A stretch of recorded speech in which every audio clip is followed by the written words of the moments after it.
کہ دن کے 1:30 بجے کی فلائٹ ہے، تو وہ جاتے ہیں دن کے 1:30 بجے کے لحاظ سے پتہ چلتا ہے کہ یہ فلائٹ تو رات کو جا چکی ہے، پھر وہ منسٹری کو بلیم کرتے ہیں۔ حالانکہ یہ حج تربیتی مجالس اسی لیے ہوتی ہے کہ آپ کو اپنے مناسک کا بھی پتہ چلے، ان باتوں کا بھی پتہ چلے۔ ایئرپورٹ سے متعلق ابھی آگے میں بتاؤں گا، لیکن ایک آدھ چیز سمجھ لیجیے، وہ ہے کورونا سرٹیفکیٹ۔ چونکہ اس سال الحمدللہ پی سی آر ٹیسٹ کو ختم کر دیا گیا، پی سی آر ٹیسٹ اس دفعہ نہیں ہے، پچھلے سال تھا جو کورونا کا ٹیسٹ ہوتا ہے، وہ نہیں ہے۔ البتہ کورونا سرٹیفکیٹ آپ کے پاس ہونا چاہیے۔ کورونا سرٹیفکیٹ جیسے کہ ایک کارڈ آپ دیکھ رہے ہیں نا میرے ہاتھ میں، اس طریقے کا کارڈ لازمی رکھیے گا اپنے پاس، اور اسی میں A4 سائز کا ہوتا ہے، وہ بھی الگ کر کے وہ بھی رکھ لیجیے گا۔ اچھا، اب کورونا ویکسین کا کیا کرنا ہے آپ نے؟ ظاہر ہے تقریباً 100% لوگوں نے یہ لگوائی بھی ہے، لیکن اگر کسی کا سرٹیفکیٹ نہیں وہ نکلوائیں۔ دوسرا یہ ہے کہ پاک ویک اور کینسینو اگر کسی نے لگا رکھی ہے تو اسے چاہیے کہ 2 بوسٹر ایسٹرازینیکا یا فائزر کی وہ لگوا دے ابھی سے، اس لیے کہ پاک ویک اور کینسینو سعودی گورنمنٹ یہاں اپروو نہیں ہے۔ لیکن اگر اس کے علاوہ زیادہ تر جو ہمارے یہاں لگائی جاتی ہیں وہ ہے سائنو ویک اور سائنو فارم۔ اگر کسی نے وہ 2 لگوائی ہیں تو اپروو تو ہیں، لیکن اس کے بعد ایک بوسٹر مسٹ ہے، چاہے وہ ایسٹرازینیکا ہو یا فائزر ہو۔ وہ لوگ جن کو ویکسین والا بھی پہن لیں گے تو ہمارا حج تو قبول ہو جائے گا، لیکن اگر آپ کسی باس کے پاس جاتے ہیں، کسی میٹنگ میں جاتے ہیں، سوچتے ہیں کہ اچھا لباس ہونا چاہیے، میری پرسنالٹی اچھی ہونی چاہیے، جب اللہ کے دربار میں جا رہے ہیں تو یہ کنجوسی نہ کریں، ایک مناسب سامان آپ لیں۔ بریف کیس میں خاص طور پر غفلت لوگ کرتے ہیں، ہلکے سے لے جاتے ہیں اور وہ پھٹ بھی جاتے ہیں، تو یہ سب چیزیں مناسب چلیں، بہت زیادہ مہنگی نہ ہو۔ باقی آپ یہ لسٹ آپ کو دی گئی ہے، یہ آپ دیکھ رہے ہیں، اس کے مطابق جو جو چیز آپ سمجھتے ہیں کہ آپ کی ضرورت ہے وہ آپ لے لیں۔ ضرورت کے مطابق 5-6 سوٹ رکھ لیں، 40 دن کا سفر ہے، خواتین بھی اپنے ساتھ، لیکن وہ ریشمی کپڑے نہ لے کر دیں خواتین، چونکہ گرمی شدید ہے، لان کاٹن وغیرہ کے کپڑے ہوں۔ اب مرد حضرات کے بھی کپڑے اسی لحاظ سے، احرام بھی اسی لحاظ سے۔ جو لوگ چشمہ استعمال کرتے ہیں نظر کا، وہ ان کو ایکسٹرا 2-3 رکھ لینے چاہیے، وہاں بہت مہنگا چشمہ بنتا ہے، اور اگر آپ دھوپ کا استعمال کرتے ہیں تو وہ بھی لے لیں، چھتری وغیرہ ہوگی۔ بہرحال یہ آپ کو ایک لسٹ دکھا دی گئی۔ آپ کو چاہیے کہ آپ چند چیزوں کی یا تو فوٹو کاپی بھی لازمی کروائیں، گھر پہ بھی دیکھے جائیں، اور اب موبائل پر اس کی واضح پکچر کھینچیں، اپنے کسی دوست کو واٹس ایپ کر دیں، اپنے ای میل پر یا دوسرے دوست کو ای میل کر دیں، اس لیے کہ اگر وہ فوٹو کاپی بھی گھر سے گم ہو جائے تو کوئی مسئلہ نہیں، ای میل پر تو محفوظ ہے۔ اس کا فائدہ کیا ہے کہ اچھا کن کن چیزوں کی فوٹو کاپیاں کروانی ہے آپ نے؟ آپ کو چاہیے کہ پاسپورٹ کا ایک تو وہ صفحہ جس پر آپ کی پکچر ہے وہ، اور جو آپ کو ویزا لگ کر مل گیا ہے وہ طور پر لکھیں، صرف اسٹیکر نہ لگائیں، اسٹیکر اتر جایا کرتا ہے، پرماننٹ مارکر سے لکھیں، ایک پرچی لکھ کر جو اکثر بیگ کے اوپر بھی جیب ہوتی ہے اس پہ ڈال دیں یا اندر ڈال دیں۔ آپ نے لکھنا اپنا نام، مکتب number, building number, flight number آنے کا بھی، واپسی کا بھی، اور وہ موبائل نمبر جس پر آپ کا واٹس ایپ بنا ہوا ہے، یہ سب چیزیں آپ واضح لکھیں۔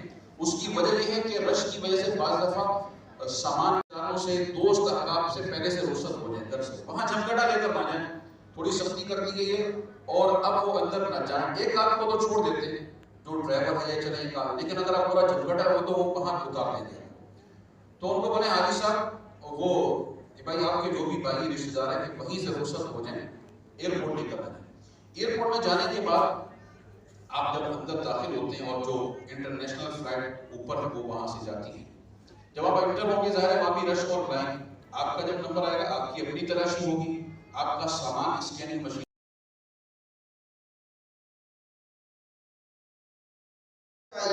میں تو کہتا ہوں اگر جس نے شکرانے کے نفل ادا نہیں کیے وہ اس سفر سے جانے سے پہلے فوراً شکرانہ ادا کرے کہ میرے رب کا مجھ پہ کرم ہو گیا، میری کوئی عبادت ایسی نہیں، میرا کوئی عمل ایسا نہیں جو مجھے یہ پرائرٹی ملتی، یہ میرے رب کا کرم ہے کہ اس نے الحمدللہ عز و جل مجھے حج کا سفر کا اجازت عطا کر دیا ہے نا۔ تو یہ اپنا ذہن بنا لیں۔ آتے ہیں ہم آگے چلتے ہیں، اچھی نیت، یہ نیت کریں کہ مال حلال سے حج کروں گا، اللہ پاک کی رضا کے لیے حج کروں گا، رسول اللہ صلی اللہ علیہ وسلم کی معیت، ان کی پیروی میں حج کروں گا، انشاءاللہ الکریم اپنے سفر پہ روانہ ہونے سے پہلے حقوق معاف کرا لوں گا. لین دین کے معاملات ہوتے ہیں, کسی کی ناراضی ہوتی ہے, سب سے معافی تلافی کر لی جائے. نہ جانے کسی کو نہیں پتا کہ یہ آخری سفر ہو, اس کے بعد نہ جانے کہاں ہماری موت واقع ہو جائے. آپ نے ایسے کئی واقعات, ابھی میں کچھ دن پہلے حاضر تھا, یعنی یوں سمجھے کہ مسجد کریمین میں, مکہ شریف میں بھی, مدینہ میں بھی, ہر نماز کے بعد جنازے کا اعلان ہوتا ہے. ہر نماز کے بعد جنازے کا اعلان ہوتا ہے. نہ جانے ہمارا جنازہ پڑھ دیا جائے. بلکہ حدیث پاک ہے, میرے آقا صلی اللہ علیہ وسلم نے ارشاد فرمایا کہ تم میں سے جس سے ہو وہ مدینے میں مرے, جو مدینے میں مرے گا میں اس کی شفاعت کروں. آپ غور کر لیجیے کہ بندے کی خواہش تو یہی ہونی چاہیے.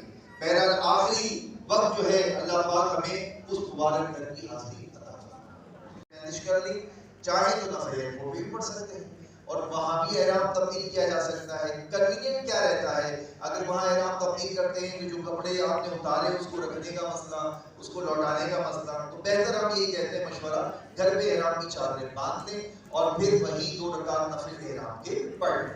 اب آپ ایئرپورٹ پہنچے, جہاز میں بیٹھے, نیت آپ نے جہاز میں کر دی ہے. کہاں کرنی ہے نیت؟ آپ نے کہاں کرنی ہے؟ جہاز میں کرنی ہے. یاد رکھیں کہ نیت جو ہے وہ آپ نے جہاز میں کرنی ہے. انشاءاللہ میری یہ بھی یاد رکھیں کہ ایک خاص مسئلہ, چونکہ میری بہنیں یہاں موجود ہیں, خواتین یہاں موجود ہیں, ان سے بھی میں گزارش کروں گا کہ آپ بھی اپنے تمام معاملات کو اپنے گھر ہی پہ مینیج کر لیں. کیونکہ مرد کے لیے احرام کیا ہے؟ فقط 2 چادریں, کوئی انڈر گارمنٹ نہیں, کوئی سر پہ ٹوپی نہیں, کوئی امامہ نہیں, نہ کوئی شوز. مرد صرف 2 چادریں اور ایسی جوتی پہنے گا کہ جس کے پاؤں کے وسط کا ابھار جو ہے وہ ظاہر ہو. میں ابھی انشاءاللہ آپ کو عرض کرتا ہوں. خواتین کا مکمل لباس ہوگا جب وہ اپنے لباس کو پہنتی ہیں. ایک بات خاص منسٹری کی طرف سے تاکید کی گئی, مجھے کہا تھا کہ بیان کیجیے کہ ہماری پاکستان کی, ہندوستان کی خواتین کا انداز یہ ہوتا ہے کہ یہ اپنے شلوار قمیض میں دوپٹہ ڈالے پھرتی ہیں وہاں پر. تو خدا ہم نے دیکھا ہے کہ بیرون ملک سے, فورن کنٹری سے, امریکہ سے, یو ایس اے سے, یو کے سے خواتین آتی ہیں جو اپنے ملک میں نہ جانے کون سا لباس پہنتی ہوں گی, لیکن جب حرم میں آتی ہیں تو پورا مکمل عبایا ہوتا ہے, پورا مکمل لباس ہوتا ہے, اور وہ بھی ڈھیلا ڈھالا پہننا ہے آپ نے. جو میری بہنیں یہاں موجود ہیں, بیٹیاں موجود ہیں میری, ان سے میں گزارش کروں گا کہ آپ اپنے پردے کا مکمل خیال کریں. انشاءاللہ کریم یہ خواتین کا احرام مکمل لباس ہوگا. یہ گلوز بھی پہن سکتی ہیں, یہ موزے بھی پہن سکتی ہیں, شوز بھی پہن سکتی ہیں. ان کو صرف چہرے کی ٹکلی جو ہے یہ کھلی رکھنی ہوتی ہے. یہ بھی یاد رکھیں کہ جب خواتین احرام کی نیت کرے گی, اگر ان کے نقاب لگا ہوا ہے چہرے پر تو اس کو ہٹا کر چہرہ کھلا کر لیں گی, یا اس طرح پی کیپ والا نقاب لگائیں گی کہ جو چہرے سے ہٹ کر لٹکتا ہے. بہرحال عمرے کی جب نیت کا وقت آتا ہے تو خواتین کی طرف سے ایک یہ سوال آتا ہے کہ جناب ہمارے تو مخصوص ایام ہیں, تو ہم کیا وہاں جا کر مکہ شریف میں ٹھہر جائیں, اور جب ہمارے ایام مکمل ہو جائیں تو اس کے بعد ہم جا کے مسجد عائشہ سے عمرہ کر لیں؟ اس کی اجازت نہیں ہے. جو شخص بھی, یہ قانون یاد رکھیں, جو شخص بھی بیرون میقات سے میقات کے اندر آئے گا اور اس کا مکہ شریف جانے کا ارادہ ہوگا تو اس پر احرام لازمی ہے. اس پر احرام کیا ہے؟ لازمی ہے, چاہے وہ مرد ہو چاہے وہ عورت ہو. تو اگر باری کے ایام ہیں خواتین کے تو وہ اپنے عمرے کی نیت بدستور کریں گی, مکہ شریف جا کر اپنے ہوٹل میں رہیں گی, مسجد الحرام میں جا کر عمرہ ادا نہیں کریں گی. انہیں انتظار کرنا ہوگا جب ان کے ایام مکمل ہوں گے, پاکی حاصل کرنے کے بعد پھر جا کر وہ اپنا عمرہ ادا کریں گے. تو بڑی اضافی رکھیں اس کو, اور اس چادر کو دونوں سائڈ حصوں کو ملا کر اپنے دل کی طرف یعنی الٹے ہاتھ کی طرف کریں. دیکھیں بعض چیزیں ایسی ہیں آپ گھر جا کے کریں گے تو کبھی یہاں سے سلپ ہو جائے گا, کبھی یہاں سے سلپ ہو جائے گا, کیونکہ روٹین میں نہیں ہے نا. ہم 2 چادریں پہنتے نہیں ہیں, ہم تو شلوار قمیض عام طور سے پہننے والے لوگ ہیں, تو اس کو تھوڑا سا کنٹرول کرنا سیکھیں. پیٹ اندر ہوتا ہے تو احرام کو سینے پہ نہیں رکھنا بلکہ کہاں رکھنا ہے؟ پیٹ پر رکھنا ہے. پیٹ کو آپ نے اندر رکھ لیا. یہ دیکھیں میں کھینچ رہا ہوں, یہ میں نے اپنے الٹے ہاتھ سے اس کو کھینچا, سیدھے ہاتھ سے اس کو سپورٹ دے رہا ہوں, اور یہ کھینچ کر نہیں لے کر آ گیا. یہ میں نے کھینچ کے رکھا ہے اس لیے یہاں پر گرپ ہے اس کی, یہ یہاں سے جو اوور لیپ کیا اس کو، تو اب یہ جو 2 انگل اضافی رکھا تھا وہ اس لیے تھا کہ یہ بار بار سامنے سے ہٹ کر گھٹنا ظاہر نہ ہو. ٹھیک، یہ آپ نے اس کو فولڈ کیا اور اتنا فولڈ کر لیا کہ آپ کی ٹخنوں سے اونچا ہو گیا اور پھر اپنے پیٹ کو نارمل حالت میں چھوڑ دیا. یہ ٹائٹ ہو گیا.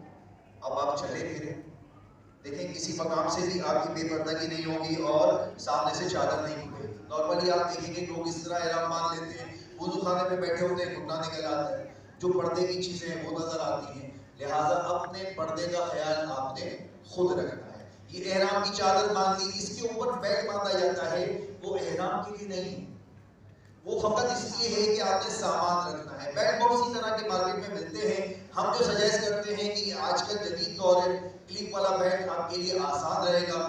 جو آپ اس کو بند کریں گے بند ہو جائے گا، اس کو یوں کھولیں گے کلپ کھل جائے گا. ٹھیک ہے، اور اس بیلٹ کے سامنے پاؤچ ہوتا ہے، آپ نے یوں کر کے اس کو یہ بند کر لیا اور یہ سامنے کی طرف لے لیا.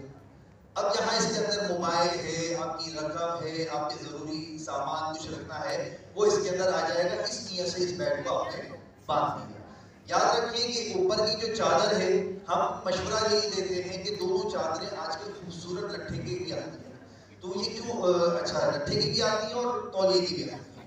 تولیے میں بینیفٹ کیا ہے؟ تولیے میں بینیفٹ یہ ہے جو باریک تولیے کی آج کل آتی ہیں کہ وہ جب آپ خریدتے ہیں نا تو پسینے کا بہت زیادہ بہاؤ ہوتا ہے، تو یہ تولیہ جو ہے نا اس کو سخت کر لیتا ہے. اگر لٹھا ہوگا نا تو وہ آپ کے جسم پر چپکے گا، آپ کی ران پر چپکے گا اور پسینہ زیادہ آئے گا تو پھر بے پردگی ہونے کا بھی اندیشہ ہے. تو تولیے میں بینیفٹ کیا ہے کہ وہ جذب کر لیتا ہے. تو ہم مشورہ دیتے ہیں کہ تولیہ لے لیجیے، پھر جو آپ کو ایزی رہے وہ آپ لے لیجیے اپنے حساب سے. اور اسی طرح اوپر کی چادر جو ہے جب آپ یہ لیتے ہیں تو الٹے ہاتھ والا سیرا یہ چھوٹا رکھنا ہوتا ہے اور اس کو تہبند میں گھرس دینا ہوتا ہے. سمجھ میں آ رہا ہے نا سب کو؟ تھوڑا سا جواب تو دیں ماشاءاللہ. تو اب یہ آپ نے سیدھا ہاتھ کی طرف جو سیرا تھا بڑا رکھا تھا، اس کو اپنے الٹے کاندھے پر یوں ڈال دیا. جب آپ نے یوں ڈال دیا یہ بھی صحیح ہے، لیکن اس میں ایک مشکل کیا ہو سکتی ہے؟ جب آپ سامان اٹھانے کے لیے جھکیں گے، نماز پڑھ رہے ہوں گے، رکوع کریں گے، سجدہ کریں گے، تو سیرا بار بار گرتا رہے گا. تو اس کا سلوشن کیا ہے کہ آپ اپنے سیدھے ہاتھ سے اس کا جو سیرا آپ نے ڈالا ہے اس کو لوٹ کر دوبارہ سیدھے کاندھے پر لے. یہ آپ نے سیدھے کاندھے پہ لے لیا. اب آپ جھکیں، رکوع کریں، سجدہ کریں، سامان اٹھانے کے لیے جائیں تو آپ کا یہ احرام بار بار نہیں گرے گا. ٹھیک ہے، تو یہ آپ کا احرام کے اوپر کی چادر ہو گئی. ایک بات ساتھ ساتھ اور عرض کر دوں کہ جب ہاتھ اٹھاتے ہیں نماز کے لیے تکبیر تحریمہ کہتے ہیں کہ پورا سینہ اور سب ظاہر ہوتا ہے. اس کا طریقہ کیا ہے؟ ہاتھوں کو سائڈ سے نکالیں تاکہ یہ بے پردگی اور یہ بھی چیزیں نہ کھولیں. احرام کے اندر ایک عمل اور کیا جاتا ہے کہ